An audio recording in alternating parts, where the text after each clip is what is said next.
પત્રકારના ખાલ ઓઢીને આમ આદમી પાર્ટીના કાર્યકર જગદીશ મહેતા,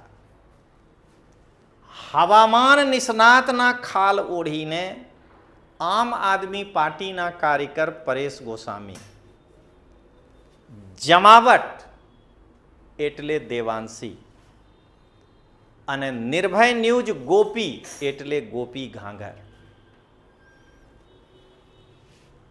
આમ આદમી પાર્ટીને કેટલાક સહયોગ કરે, સોશિયલ મીડિયામાં સપોર્ટ કરે, પણ 2027ની ચૂંટણીમાં ભાજપ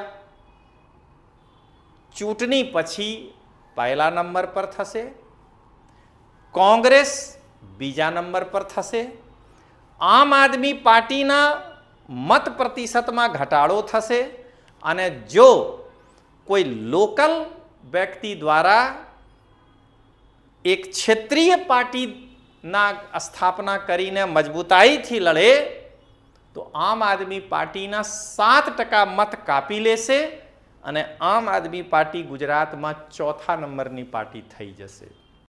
ગુજરાતની પેટા ચૂંટણીમાં જે દિવસ ડિગ્રી ચોર ફાંકા ફૌજદાર કેજરીવાલ સામે 75 ડિગ્રી નમવાવાલા ગોપાલ એક્સિડેન્ટલી જીતી ગયા હતા, તે દિવસે આમ આદમી પાર્ટીના ગોદી યુટ્યુબર એટલે જમાવટ એટલે ગોપી ઘાંઘરના યુટ્યુબ ચેનલ સોશિયલ મીડિયામાં એક શબ્દ ગ્રાફ્ટ કરવાનો પ્રયાસ કર્યો કે વિસાવદરવાલી કરવી છે. પણ મિત્રો, તે જ દિવસે કડીમાં આમ આદમી પાર્ટીના જમાનત જપ્ત થયા હતા. એક ગોદી યુટ્યુબર એક દિવસ નહીં કહ્યા છે કે કડીવાલી કરવી છે. પણ દોસ્તો, 14 નવેમ્બર 2025ના રોજ જ્યારે બિહારમાં બીજેપી અને જનતા દળ યુ અને એલજેપી આર અને એનડીએ ના પ્રચંડ વિજય થયા છે, તે દિવસથી લોકો એક કહેવા લાગ્યા છે કે ગુજરાતમાં 2027માં બિહાર વાલી થશે. ગુજરાતમાં પત્રકારના ખાલ ઓઢીને આમ આદમી પાર્ટીના કાર્યકર બનીને જગદીશ મહેતા આમ આદમી પાર્ટી માટે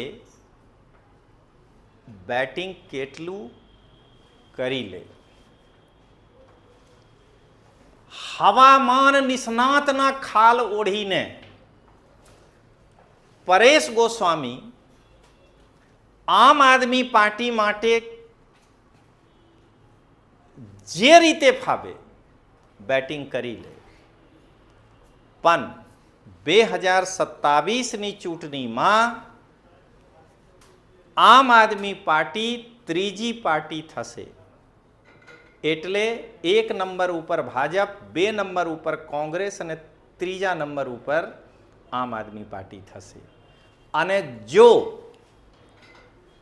1.5 વર્ષના દરમિયાન પ્રશાંત કિશોર જેવા કોઈ પણ એક ગુજરાતમાંથી ક્ષેત્રીય પાર્ટીના ઉભાર થાય તો મને લાગે છે કે આમ આદમી પાર્ટી 2027ની ચૂંટણીમાં ચોથા નંબર પર પહોંચી જાય. આમ આદમી પાર્ટીમાં ડિગ્રી ચોર ગોપાલ હોય કે કટકી બાદ ચૈતર હોય, 10 ચહેરા નથી કે જે પોતાની સીટ ઉપર મજબૂતાઈથી લડીને ચૂંટણી ફરી જીતી શકે અને એના સાથે સાથે બીજા સીટ ઉપર જઈને બીજા ઉમેદવારને જીત અપાવી શકે. પરંતુ કોંગ્રેસમાં અત્યારે પણ અમિત ચાવડા સાહેબ હોય કે અનંત પટેલ સાહેબ હોય કે જિગ્નેશ મેવાણી હોય, 30 જેવા કોંગ્રેસમાં એવા ઉમેદવારો છે જે પોતાના સીટ ઉપરથી વિજય થઈ શકે છે અને બીજા લોકો માટે ગેનીમેન વોટ માંગીને બીજા ઉમેદવારને જીતાડી શકે છે. 2022માં ગુજરાતના લોકો અરવિંદ કેજરીવાલને ઈમાનદાર ગણીને 13% મત આપ્યા હતા. પણ આજે અરવિંદ કેજરીવાલની ઓળખ એક શરાબ ઘોટાલાના આરોપી અને રજનીશસિંહ તોમર એટલે મારા દ્વારા એક ઉપનામ આપવામાં આવ્યા છે તાનાશાહ, સરમુખત્યાર શાહના રૂપમાં છે. 2027માં લોકો અરવિંદ કેજરીવાલને જોઈને મત નહીં આપે અને મને લાગે છે કે 2027માં આમ આદમી પાર્ટીના મત પર્સન્ટેજમાં ઘટાડો થશે અને જો ગુજરાતના લોકો દ્વારા કોઈ પણ એક ક્ષેત્રીય પક્ષ મજબૂતાઈથી લડે તો આમ આદમી પાર્ટીના 7% મત ક્ષેત્રીય પાર્ટી કાપી લેશે અને આમ આદમી પાર્ટી ચોથા સ્થાને પર જઈ શકે છે. ગુજરાતની જનતાને લોકતાંત્રિક આવાજના રાષ્ટ્રીય સંયોજક રજનીશસિંહ તોમર દ્વારા પ્રેમ ભર્યા નમસ્કાર. દોસ્તો, જે દિવસે ગુજરાતમાં ડિગ્રી ચોર ફાંકા ફौजदार કેજરીવાલ સામે 75 ડિગ્રી નમવાવાલા ગોપાલ વિસાવદરથી એક્સિડેન્ટલી ચૂંટણી જીત્યા હતા, તે દિવસથી આમ આદમી પાર્ટીના ગોદી યુટ્યુબર દ્વારા સોશિયલ મીડિયામાં એક શબ્દ ગ્રાફ્ટ કરવામાં આવ્યા. શું? વિસાવદરવાલી કરવી છે. પણ દોસ્તો, તે દિવસે કડીમાં પણ આમ આદમી પાર્ટીના જમાનત જપ્ત થયા હતા. તો જો તે ગોદી યુટ્યુબર નહીં હોત તો આપણ કહી શકાય કે શું કડીવાલી કરવી છે. પણ જે દિવસથી બિહારમાં એનડીએને પ્રચંડ વિજય મળ્યા છે તે દિવસથી ગુજરાતમાં એક ચર્ચા ચાલી રહ્યા છે કે શું 2027માં ગુજરાતમાં બિહારવાલી થશે. આના કારણે દોસ્તો હું આજના આ વિડીયો લઈને આવ્યા છું. આજના વિડીયોના શીર્ષક છે 2027માં આપ ત્રીજી પાર્ટી કે ચોથી પાર્ટી હોઈ શકે છે.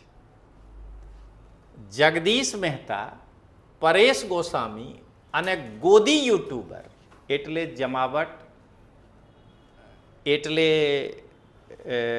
ગોપી ઘાંઘરના જે છે યુટ્યુબ ચેનલ ના સહયોગ ઉપરાંત આપની સ્થિતિ શું થઈ શકે છે. તો મિત્રો, અહીંયા હું પહેલા એક પંચ કહીશ, ત્યાર પછી હું આગળ વધીશ.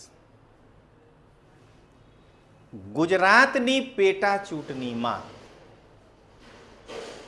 જે દિવસ ડિગ્રી ચોર ફાંકા ફौजदार કેજરીવાલ સામે 75 ડિગ્રી નમવાવાલા ગોપાલ એક્સિડેન્ટલી જીતી ગયા હતા, તે દિવસે આમ આદમી પાર્ટીના ગોદી યુટ્યુબર એટલે જમાવટ એટલે ગોપી ઘાંઘરના યુટ્યુબ ચેનલ સોશિયલ મીડિયામાં એક શબ્દ ગ્રાફ્ટ કરવાનો પ્રયાસ કર્યો કે વિસાવદરવાલી કરવી છે.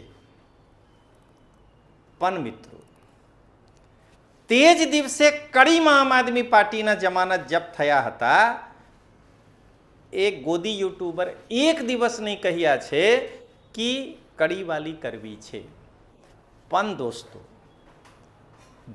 14 નવેમ્બર 2025ના રોજ જ્યારે બિહારમાં બીજેપી અને જનતા દળ યુ અને એલજેપી આર અને એનડીએ ના પ્રચંડ વિજય થયા છે, તે દિવસથી લોકો એક કહેવા લાગ્યા છે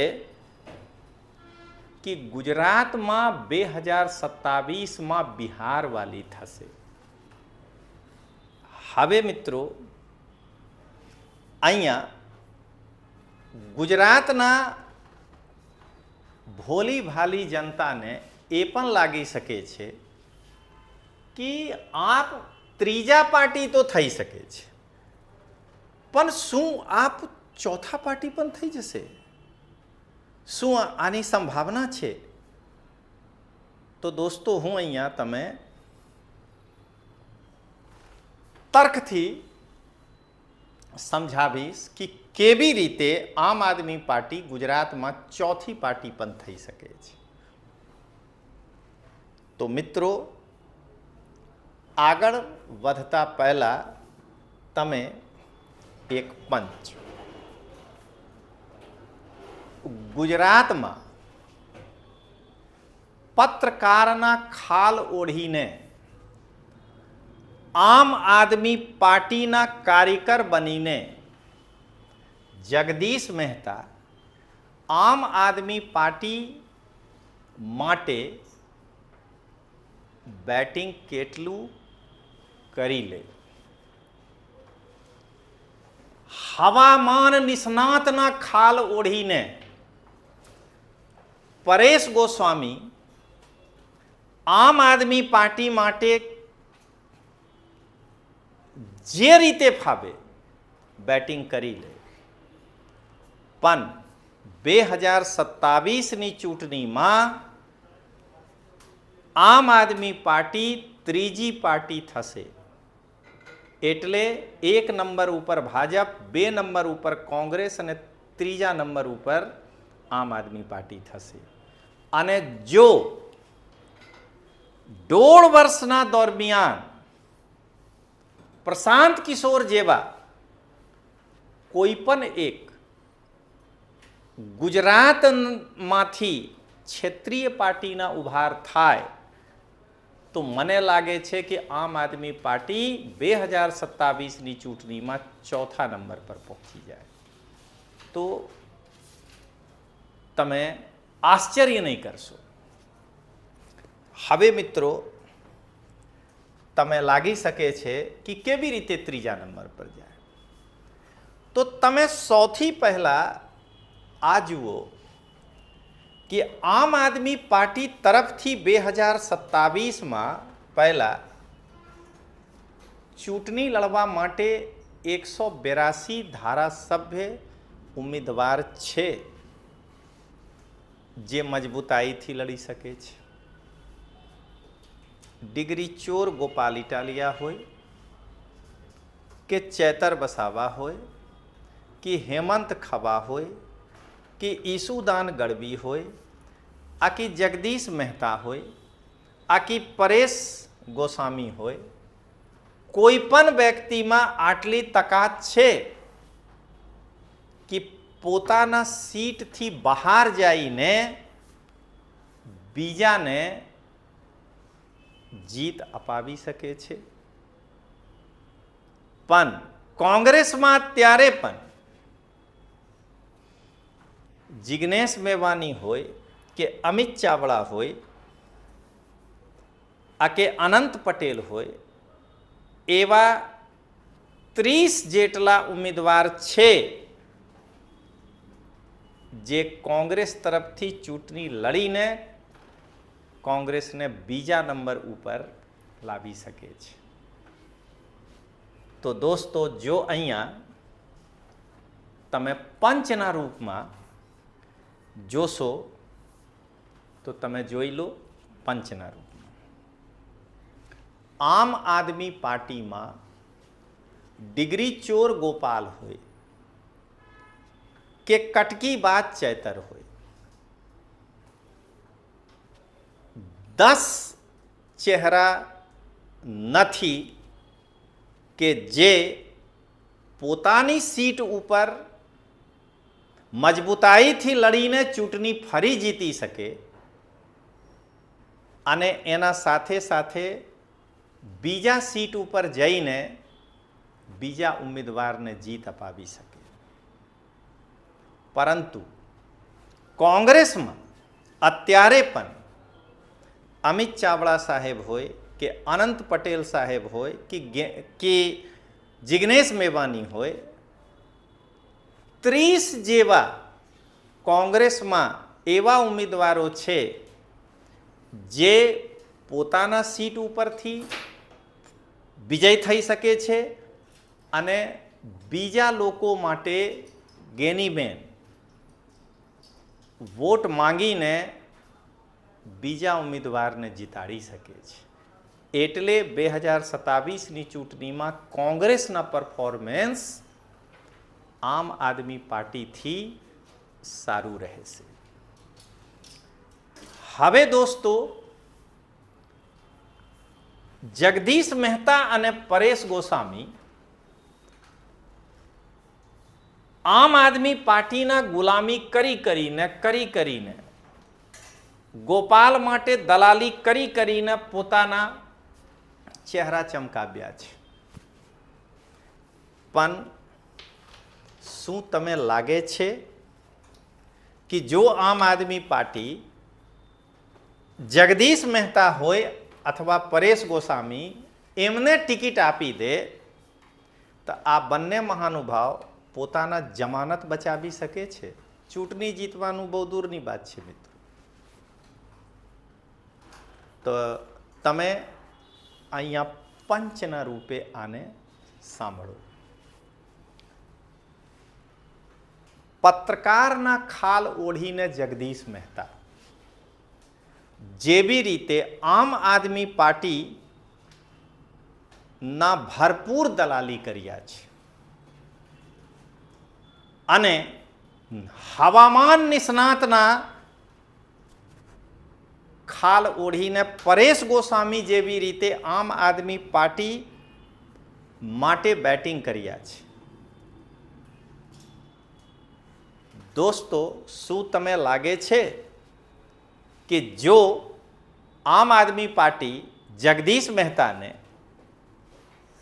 અને હવામાન નકલી નિષ્ણાત પરેશ ગોસ્વામીને ટિકિટ આપી દે તો જગદીશ મહેતા અને પરેશ ગોસ્વામી પોતાના જમાનત બચાવી શકે છે? દોસ્તો, નહીં બચાવી શકે છે. કેવી રીતે આમ આદમી પાર્ટી બીજા નંબર પર આવે? તમે દોસ્તો જાણો છો કે 2022ની ચૂંટણીમાં આમ આદમી પાર્ટી આશરે 13% મત પામ્યા છે. પણ તે સમયે અરવિંદ કેજરીવાલ ને લોકો એક ઈમાનદાર નેતાના રૂપમાં ગણતા હતા. આજે અરવિંદ કેજરીવાલ શરાબ ઘોટાલાના આરોપી છે અને રજનીશસિંહ તોમર દ્વારા આપેલ એક ઉપનામ તાનાશાહ પણ છે. તો જેવી રીતે 2022માં લોકો ઉન્માદમાં, આવેગમાં, ભાવનામાં આવીને આમ આદમી પાર્ટીને 13% મત આપ્યા છે, 2027માં આ મત પ્રતિશતમાં ઘટાડો થવાનો છે. અને જો ચોથી પાર્ટી નહીં આવે તો આ મત પ્રતિશત કોંગ્રેસમાં જશે અને જો ચોથી પાર્ટી કોઈ પણ લોકલ એટલે ગુજરાતના લોકો દ્વારા બનાવેલ મજબૂત પાર્ટી જો આવે તો આમ આદમી પાર્ટીના 7% મત કાપી લેશે અને આમ આદમી પાર્ટી 5% મત પર આવી જશે અને આમ આદમી પાર્ટીને ખાતા નહીં ખુલી શકે છે. અહીંયા દોસ્તો, જો તમે આને પંચના રૂપે જોશો તો શું થઈ શકે છે? 2022માં ગુજરાતના લોકો અરવિંદ કેજરીવાલને ઈમાનદાર ગણીને 13% મત આપ્યા હતા. પણ આજે અરવિંદ કેજરીવાલની ઓળખ એક શરાબ ઘોટાલાના આરોપી અને રજનીશસિંહ તોમર એટલે મારા દ્વારા એક ઉપનામ આપવામાં આવ્યા છે તાનાશાહ, સરમુખત્યાર શાહના રૂપમાં છે. 2027માં લોકો અરવિંદ કેજરીવાલને જોઈને મત નહીં આપે અને મને લાગે છે કે 2027માં આમ આદમી પાર્ટીના મત પર્સન્ટેજમાં ઘટાડો થશે અને જો ગુજરાતના લોકો દ્વારા કોઈ પણ એક ક્ષેત્રીય પક્ષ મજબૂતાઈથી લડે તો આમ આદમી પાર્ટીના 7% મત ક્ષેત્રીય પાર્ટી કાપી લેશે અને આમ આદમી પાર્ટી ચોથા સ્થાને પર જઈ શકે છે. તો દોસ્તો, તમે સાંભળ્યા? તો હવે શું છે કે જગદીશ મહેતા સહયોગ કરે કે પરેશ ગોસ્વામી કરે, આ કે નિર્ભય ન્યૂઝ ગોપી ઘાંઘર કરે, આખી જમાવટ કરે. આમ આદમી પાર્ટી દેવાંશીને ટિકિટ આપી દે, આમ આદમી પાર્ટી ગોપી ઘાંઘરને ટિકિટ આપી દે, પણ કોઈ પણ આજે 4 સહયોગી છે આ જમાનત પોતાના બચાવી નહીં શકે છે. તો દોસ્તો, અંતમાં એક પંચ સાથે હું પોતાના આ વિડીયો પૂરું કરું છું. અહીંયાથી પંચ છે. જગદીશ મહેતાના મિત્રો, ફરીથી કહું છું, પત્રકારના ખાલ ઓઢીને આમ આદમી પાર્ટીના કાર્યકર જગદીશ મહેતા, હવામાન નિષ્ણાતના ખાલ ઓઢીને આમ આદમી પાર્ટીના કાર્યકર પરેશ ગોસ્વામી, જમાવટ એટલે દેવાંશી અને નિર્ભય ન્યૂઝ ગોપી એટલે ગોપી ઘાંઘર આમ આદમી પાર્ટીને કેટલાક સહયોગ કરે, સોશિયલ મીડિયામાં સપોર્ટ કરે, પણ 2027ની ચૂંટણીમાં ભાજપ ચૂંટણી પછી પહેલા નંબર પર થશે, કોંગ્રેસ બીજા નંબર પર થશે, આમ આદમી પાર્ટીના મત પ્રતિશતમાં ઘટાડો થશે અને જો કોઈ લોકલ વ્યક્તિ દ્વારા એક ક્ષેત્રીય પાર્ટીના સ્થાપના કરીને મજબૂતાઈથી લડે તો આમ આદમી પાર્ટીના 7% મત કાપી લેશે અને આમ આદમી પાર્ટી ગુજરાતમાં ચોથા નંબરની પાર્ટી થઈ જશે. તો ચાલો મિત્રો મળીએ. જય હિન્દ, જય જય ગરવી ગુજરાત.